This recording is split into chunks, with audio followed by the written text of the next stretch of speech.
अकबर बीरबल हरे घोड़े की कहानी। एक शाम राजा अकबर अपने प्रिय बीरबल के साथ अपने शाही बगीचे की सैर के लिए निकले। वह बगीचा बहुत ही शानदार था। चारों ओर हरियाली ही हरियाली थी और फूलों की भीनी भीनी खुशबू वातावरण को और भी खूबसूरत बना रही थी।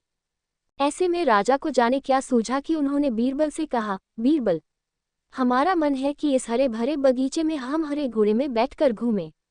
इसलिए मैं तुम्हें आदेश देता हूं कि तुम 7 दिनों के अंदर हमारे लिए एक हरे घोड़े का इंतजाम करो। वहीं अगर तुम इस आदेश को पूरा करने में असफल रहते हो तो तुम कभी भी मुझे अपनी शक्ल न दिखाना। इस बात से राजा व बीरबल दोनों वाकिफ थे कि आज तक दुनिया में हरे रंग का घोड़ा नहीं हुआ है। फिर भी राजा चाहते थे कि बीरबल किसी बात में अपनी हार स्वीकार करें। इसी कारण उन्होंने बीरबल को ऐसा आदेश दिया। मगर बीरबल भी बहुत चालाक थे।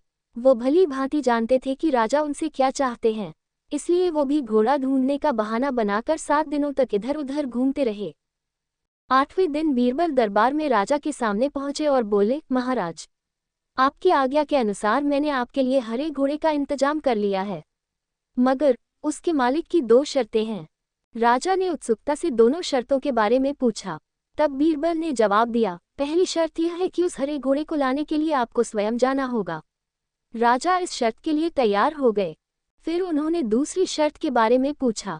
तब बीरबल ने कहा, घोड़े के मालिक की दूसरी शर्त यह है कि आपको घोड़ा लेने जाने के लिए सप्ताह के 7 दिन के अलावा कोई और दिन चुनना होगा। ये सुन राजा हैरानी से बीरबल की ओर देखने लगे। तब बीरबल ने बड़ी सहजता से जवाब दिया, महाराज, घोड़े का मालिक कहता है कि हरे रंग के खास घोड़े को लाने के लिए उसकी यह खास शर्तें तो माननी ही होंगी।